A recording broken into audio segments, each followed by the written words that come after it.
પ્રધાન સભાપતિ પ્રોફેસર સોહનલાલ તાતેડ જે છે ભાષણ આઈકે પ્રસંગોચિત अपना वक्तव्य दें। प्रोफेसर सोहनलाल तातेड।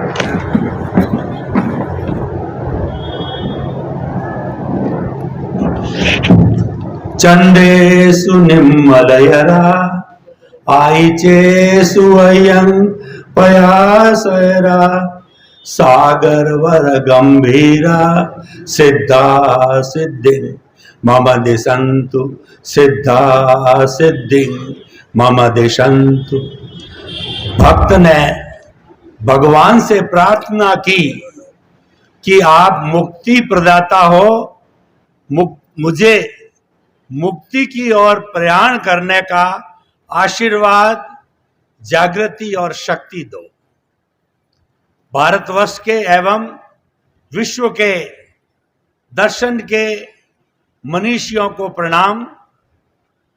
मंच पर विराजमान जो हमारी संत परंपरा का निर्वाह कर रहे हैं आचार्य वर एवं मुनिगण, मेरे सहपाठी जानी जी एवं सच्चिदानंद जी और हमारे परिषद के अध्यक्ष जटाशंकर जी, महासचिव महोदय एवं अन्य विद्वद्गण और मेरे सामने विराजमान भारतवर्ष की कई विश्वविद्यालयों के प्रोफेसर, लेक्चरर, रिसर्च स्टूडेंट, शोध छात्र छात्राएं आदि सबको प्रणाम करता हुआ मैं, जो मुझे आधा घंटा का समय दिया गया है, कृष्ण भक्ति चिंतन धारा पर अपना वक्तव्य प्रस्तुत कर रहा हूं।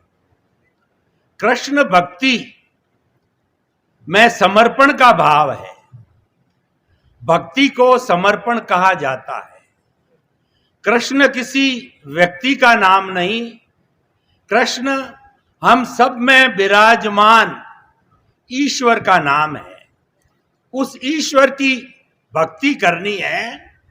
इस दृष्टि से ये आज का विषय, जो हमारा वर्तमान का जो युग है, ग्लोबलाइजेशन, प्राइवेटाइजेशन, लिबरलाइजेशन का जो युग है, उसमें यह बहुत सार्थक, उपयोगी सिद्ध होगा। भक्ति, जैसा मैंने बताया, समर्पण से जुड़ा हुआ है और वो ईश्वर के समर्पण से जुड़ा हुआ है। तो जब हम ईश्वर को समर्पित हो जाते हैं, कृष्ण भगवान को समर्पित हो जाते हैं, तो हमारे सामने दो तरह के जगत होते हैं। एक तो हमारा व्यवहार जगत है और एक हमारा निश्चय जगत है। निश्चय जगत हमारी मंजिल है, हमारा गोल है, हमारा लक्ष्य है, हमारा टारगेट है। और जो व्यवहार जगत है, वह व्यवहार जगत हमारे पूर्वकृत कर्मों के भुगतान का जगत है। व्यवहार जगत में हम बाध्य हैं, क्योंकि जो प्रवृत्ति हम कर चुके हैं उसका भुगतान कहिए, उसका रिएक्शन कहिए, वो हमको मिलता है। लेकिन वह भी क्योंकि हमारा ही किया हुआ है, इसीलिए वो हम शांति से भुगत सकें, उसका चुकारा कर सकें। जो हम कर्ज पीछे से लेके आए हैं, वह रोकर के नहीं, शांति के साथ, आनंद के साथ में उसका हम भुगतान कर सकें। उसके लिए भी हमें सहारे की जरूरत होती है। और निश्चित तौर पे जो लक्ष्य की बात करें, तो लक्ष्य तो हमको ईश्वर बनना है, ये हमारा लक्ष्य है। दर्शन शास्त्र जो हम पढ़ते हैं, उसके पढ़ने के पीछे हमारा सबसे बड़ा लॉजिक ये है कि प्राणी मात्र का जो वर्तमान का जीवन है, वह शिष्टाचार युक्त बने, सही मायने में मानव बने और वह अपनी मानवता का निर्वाह करता हुआ भी अपना जो मुख्य गोल है, हमारी भारतीय संस्कृति ने पुरुषार्थ चतुष्टय दिया है, जिसमें काम, अर्थ, धर्म और मोक्ष 4 धाराएं बताई गई है। अर्थ और काम हमारे खुली आंखों और जो हम ये पंचभूत का जगत देखते हैं उसमें जो व्यवहार करते हैं उससे जुड़ा हुआ है। और हमारा जो निश्चय जगत है वह हम उसके अस्तित्व हैं, लेकिन वह हम उसको पाना चाहते हैं। तो कृष्ण भक्ति जो है समर्पण की परिचायक है। व्यक्ति ईश्वर को समर्पित हो, विद्यार्थी गुरु को समर्पित हो, पुत्र पिता को समर्पित हो, श्रमिक अपने मालिक को समर्पित हो, नेता देश की जनता को समर्पित हो। जब वो समर्पण भाव से काम करता है तो काम सहज होता है, क्योंकि व्यवहार जगत में समर्पण से सबका साथ, सबका विकास होता है। और वही फॉर्मूला निश्चय जगत में लागू होता है। निश्चय जगत में अगर हम समर्पित हैं, यानी हम अकर्ता है, और निष्कर्ष की भाषा में बात करूं, निमित्त भाव से हम जो भी कार्य करते हैं वह कृष्ण भक्ति है, वो कृष्ण के प्रति समर्पण है। और गीता की बात कहें तो गीता में भगवान कृष्ण ने भक्ति मार्ग में कहा है कि तू पापी है, डाकू है, लुटेरा है, बदमाश है, जो भी तेरा स्टेटस है, अगर तू मेरे को समर्पित हो जाता है तो तेरा उद्धार मैं करूंगा, उसकी मेरी जिम्मेवारी है। कितनी बड़ी लॉजिक भक्ति मार्ग के अंदर है। एक ईश्वर को समर्पित हो जाओ, वह सब तुम्हारा काम देख लेगा, तुम चिंता मुक्त हो जाओगे। तो हमारी भारतीय संस्कृति में, हमारे दर्शन के क्षेत्र के अंदर जो अकर्ता भाव, जो निमित्त भाव आता है, वही कृष्ण भक्ति का परिचायक है।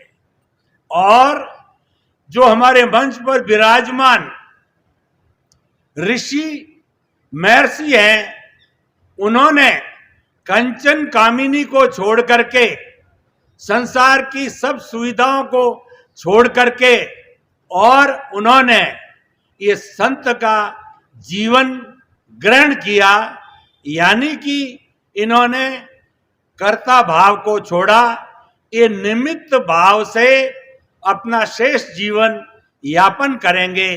यानी कि मेरी जो कोई भी गतिविधि है वह प्रभु तेरे चरणों में समर्पित है। कितना बड़ा ये कॉन्सेप्ट है। अगर हम इस कॉन्सेप्ट को अपने परिवार में, अपने देश पर या विश्व में लागू करें कि जो हमारी रक्षा करने वाले हैं, हमारी व्यवस्था करने वाले हैं, जैसे माता पिता हो गए, देश को चलाने वाले हो गए, और हमें दर्शन की शिक्षा देने वाले ऋषि मुनि हो गए, अगर हम उनको गुरु रूप में, शिष्य के रूप में समर्पित हो जाते हैं तो वह हमें सच्चा ज्ञान देते हैं। देखिए, समर्पण भाव में और कृष्ण भक्ति में गुरु भक्ति भी छुपी हुई है। गुरु, गु का मतलब अंधकार, रू का मतलब दूर करने वाला। वह महान व्यक्ति जो हमारे भीतर जो अंधकार छाया हुआ है, उस अंधकार को दूर करने वाला वह व्यक्ति होता है। देखिए, प्रकाश को ज्ञान की परिभाषा दी गई है, अंधकार अज्ञान है। एक छोटा सा दिया घनी शताब्दियों का अंधकार हो, उसके अंदर वो दिया लगा दिया जाता है तो वह अंधकार वहां से लुप्त हो जाता है। उसी तरीके से गुरु जो है, समर्पण भाव के साथ में हमारे अंतस में एक ज्ञान का दीपक जला देता है। वह दीपक अपने आप अज्ञान रूपी अंधकार को हर लेता है। इसीलिए कहा गया है, गुरु गोविंद दाऊ खड़े और काके लागू पाए, बलियारी गुरु आपनी और गोविंद दियो बताए। ईश्वर और गुरु दोनों खड़े हैं। पहले हम गुरु के पांव लगते हैं, क्योंकि ईश्वर के दर्शन हमें गुरु ने करवाए। कृष्ण भक्ति हमें जो हमें निमित्त भाव की बात बताता है, देखिए इसको मैं भगवान कृष्ण द्वारा जो गीता का उपदेश दिया गया उससे भी जोड़ना चाहूंगा कि भगवान, ये गीता जो है युद्ध के मैदान में लड़ी गई, बहुत कोशिशें की गई। स्वयं कृष्ण शांति दूत बनकर के धृतराष्ट्र और दुर्योधन के पास गए कि 5 पांडवों को 5 छोटे छोटे गांव का राज्य दे दो, वो उसमें संतुष्ट हो जाएंगे। लेकिन अहंकार के वशीभूत दुर्योधन ने कहा, मैं तो एक सुई की अणी जितना भी भूमि उनको नहीं दूंगा। बहुत प्रयासों के बाद महाभारत का युद्ध हुआ, क्योंकि वो नियति थी।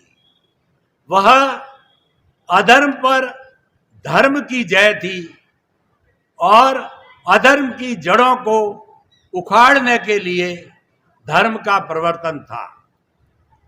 उसमें जो 18 दिन में प्रतिदिन भगवान कृष्ण ने अर्जुन को जो जो शिक्षाएं दी, वो एक एक अध्याय बनता गया। प्रथम 6 दिन के जो शिक्षा थी वह जो है कर्म योग बना। दूसरे 6 दिन की शिक्षाओं से भक्ति योग बना। तीसरी 6 दिन की शिक्षाओं से ज्ञान योग बना। और सारा गीता का जो कॉन्क्लूजन है वो विज्ञान युग है। लेकिन इन सब में जो है सबसे सरल काम है वह भक्ति मार्ग है, वो कृष्ण भक्ति है।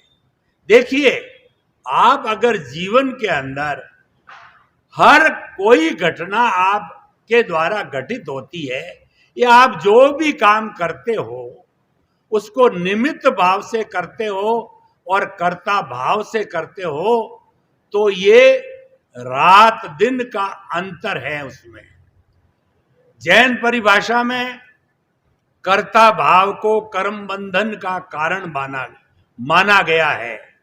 और कर्म बंधन अज्ञान से होता है, यानी कर्ता भाव अज्ञान है। उसके स्थान पर अगर हम कृष्ण भक्ति के माध्यम से समर्पण या जो है निमित्त भाव से काम करें, आपका धन है, दौलत है, पुत्र है, पद है, प्रतिष्ठा है, जितनी भी हमारे इस जीवन में आदि व्याधि उपाधि होती है, वह सारी हम कर्ता रूप में खुद की न मान करके और वो मात्र हम अपनी ड्यूटी समझते हैं, duty for the sake of the duty, तो उसका जो रिजल्ट आता है वह वास्तव में सही रिजल्ट आता है।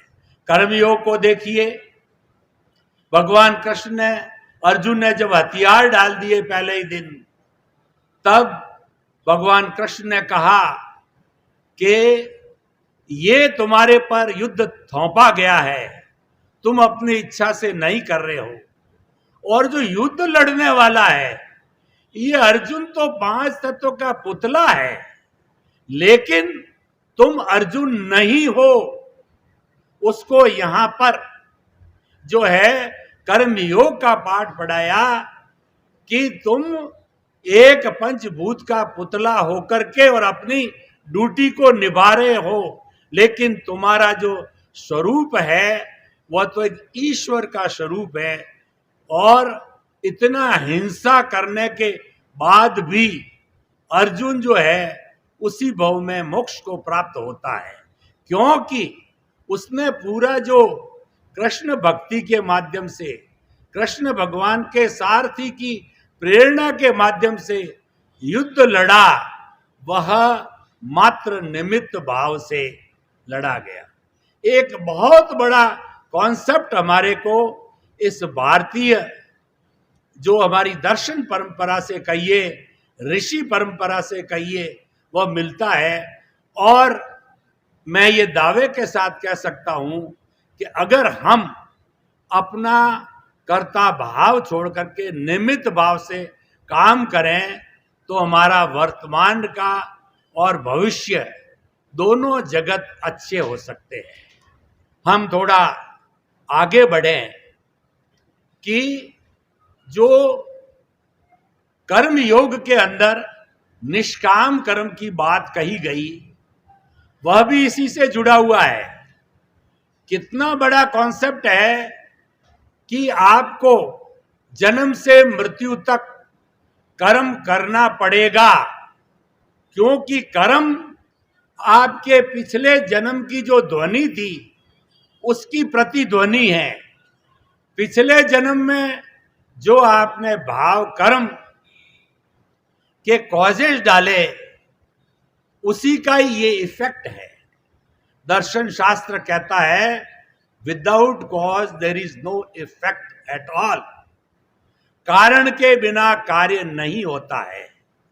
तो जैसा मैंने बताया कि हमारा जो वर्तमान का जो मन से, वचन से, शरीर से जो भी कार्य करते हैं उसमें हमें कोई फ्रीडम नहीं है, एक भी अतिरिक्त सांस लेने की फ्रीडम नहीं है। वह मात्र हमारा भुगतान, हिसाब, कर्जा जो पूर्व जन्म से लेके आए हैं उसको करने का होता है। अब देखिए कि हम जो है कर्म आपको करना है, कर्म से हम छूट नहीं सकते हैं। जब चीज करनी है उसको व्यवस्थित तरीके से की जाए। आज ये हमारी अखिल भारतीय दर्शन परिषद का 66वां अधिवेशन हो रहा है। तो उन्होंने, यानी यहाँ की संस्था ने बड़े ही आत्मीय भाव से निमंत्रण दिया, आत्मीय भाव से स्वीकार किया गया। और आज हम व्यवस्था देख रहे हैं, वो कितनी व्यवस्था जो सिस्टमेटिक तरीके से है। तो कहने का अर्थ ये है कि निष्काम कर्म के अंदर जो भावना है कि जब कर्म करना ही है लेकिन उसके फल की इच्छा मत करो, तो फिर आपका कर्म है वह आपके लिए एक वरदान सिद्ध हो जाएगा। कैसे? मैं आपको उदाहरण देना चाहता हूं।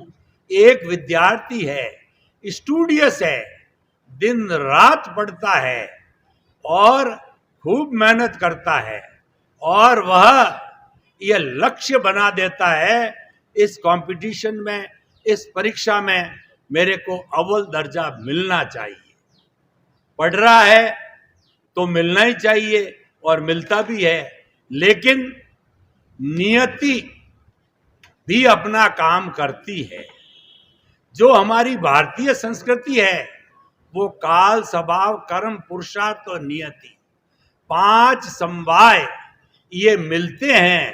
द्रव्य, क्षेत्र, काल, भाव, ये 4 घटक मिलते हैं तब इस विश्व की कोई भी क्रिया होती है। ये अंगुली तभी हिलती है जब ये 4 या 5 घटक दोनों एक ही हैं, मिल रहे हैं, तभी मिल रही है। मैं आपसे प्रश्न करना चाहता हूं कि क्या एक कोमा में गया हुआ व्यक्ति चिंतन कर सकता है? क्या एक लकवा मारा हुआ व्यक्ति हाथ पांव हिला सकता है? नहीं हिला सकता। यानी कि नियति एक फैक्टर है, उसको हमें इग्नोर नहीं करना है। यही कृष्ण भक्ति का प्रेरणा है और कृष्ण भक्ति करने का एक मुख्य बिंदु भी है। अब वो लड़का फेल हो गया और इतना डिप्रेशन में चला गया कि उसने सुसाइड तक कर लिया। बोलिए कि वह उसकी पढ़ाई, उसकी इतनी एम्बिशंस और उसका इतना जो परिश्रम क्या काम आया। उसके स्थान पर हम सभी सीख लें कि काम कुछ भी करें। आप प्रोफेसर हैं, कोई कुबेरपति है और हमारे मंच पर विराजमान आचार्यगण मुनिगण हैं, इन्होंने अपना लक्ष्य भक्ति के माध्यम से मुक्ति का बनाया है। लेकिन जो है हमें फल की इच्छा नहीं करना है।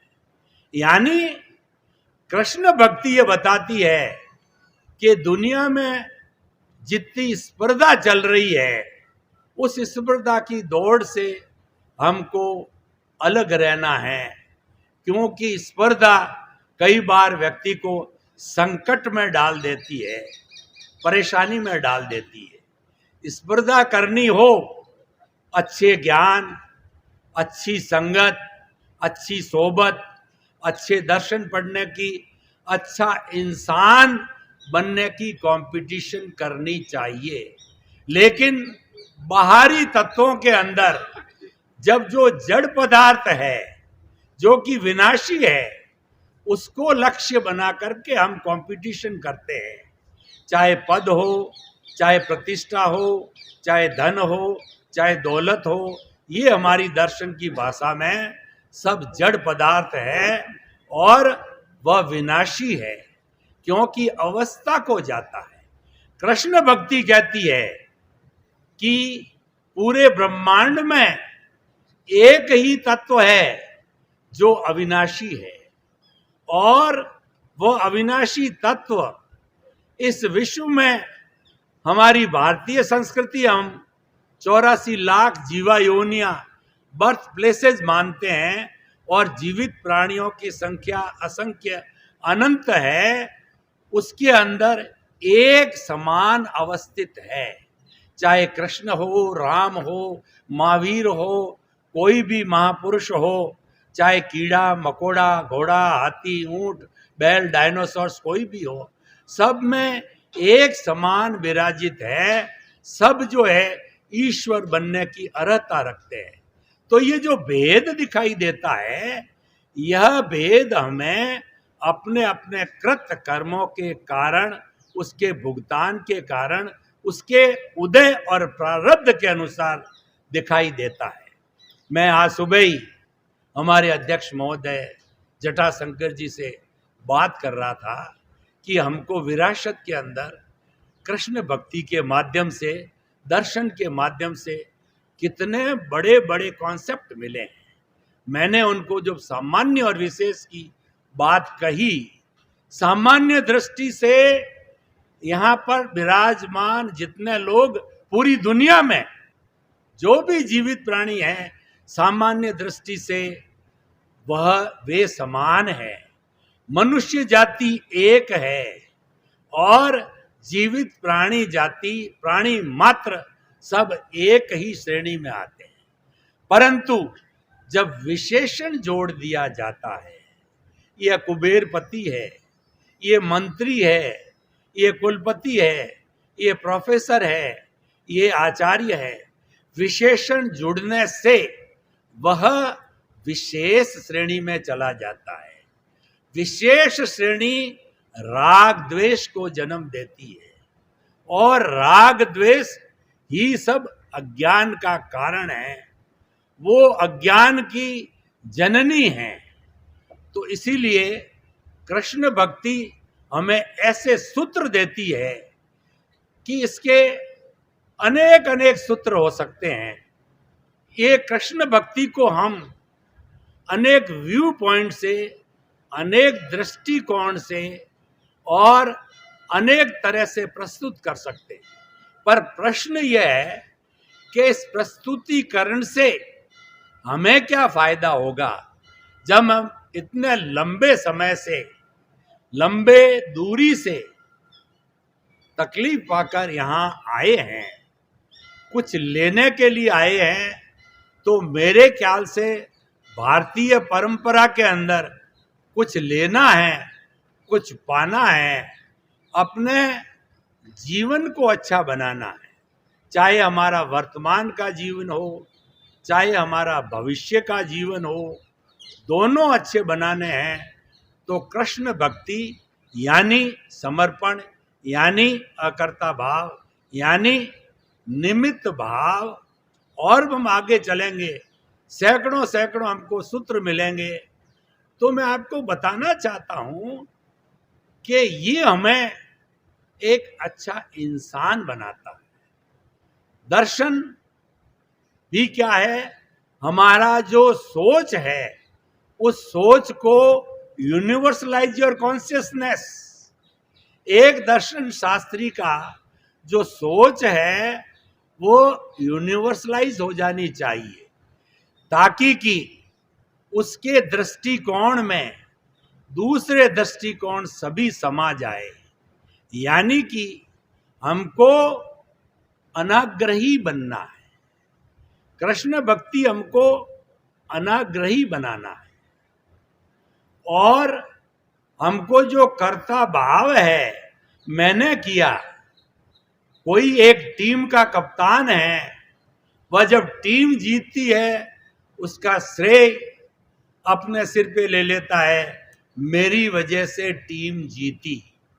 उसके स्थान पर अगर वह व्यक्ति निमित्त भाव से कृष्ण भक्ति को करने वाला, जानने वाला है, तो वो ये कहेगा कि हम सभी टीम के लोगों के सहयोग से जो है यह हमको विजय प्राप्त हुई।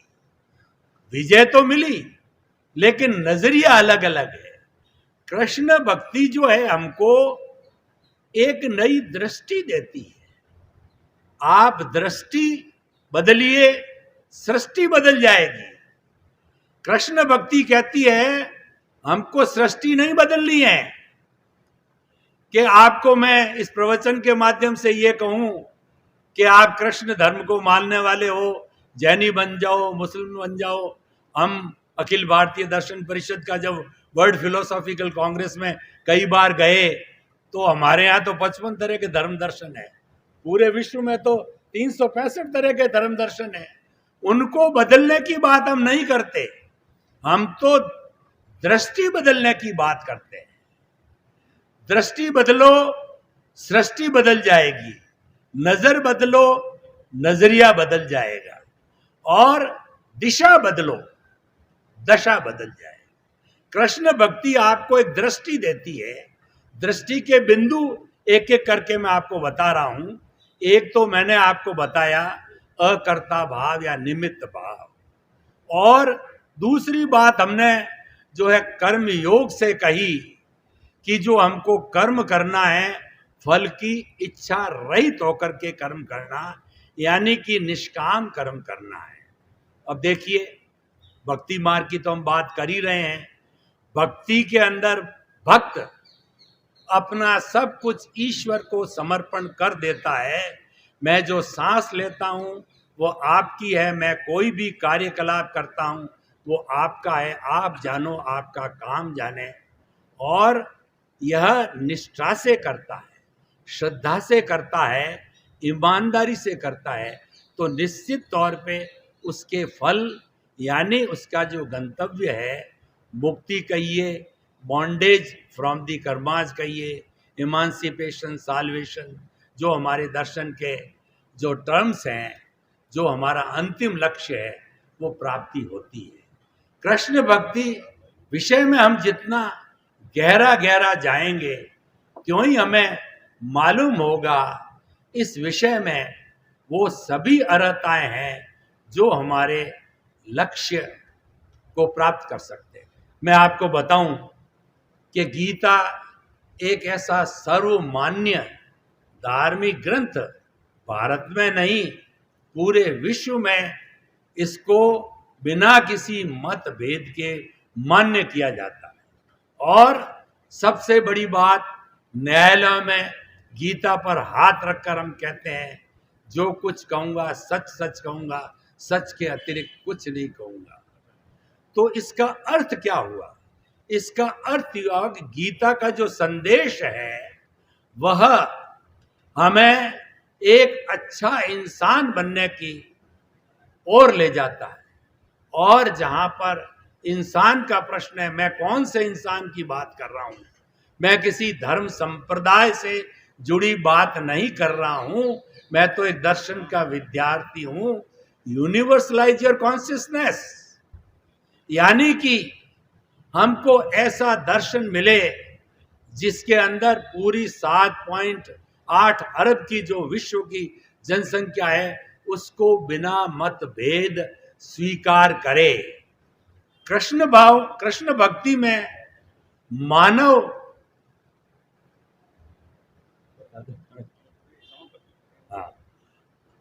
तो मानव धर्म जो है उसकी बात करती है कृष्ण भक्ति। मानव धर्म क्या कहता है? परस्परोपग्रो जीवा नाम, एक दूसरे को परस्पर सहयोग करना, उसी से समाज चलता है। जियो और जीने दो, लिव एंड लेट लिव। आप भी जियो, मैं भी जीऊं, पड़ोसी भी जिए, सभी प्राणी जिए, विश्व के सभी लोग जिए। यह भावना जो है मानव धर्म में दी जाती है। तो मेरे ख्याल से मानव धर्म को जो है, या परस्पर सहयोग कहिए, उसको लेने और देने में विश्व के किसी भी कोने में, चाहे वो किसी जाति का हो, धर्म का हो, संप्रदाय का हो, भाषा का हो और जेंडर का हो, कोई भी उसमें मतभेद नहीं हो सकता है। कृष्ण भक्ति ऐसा विषय बहुत ही सुंदर रखा गया है।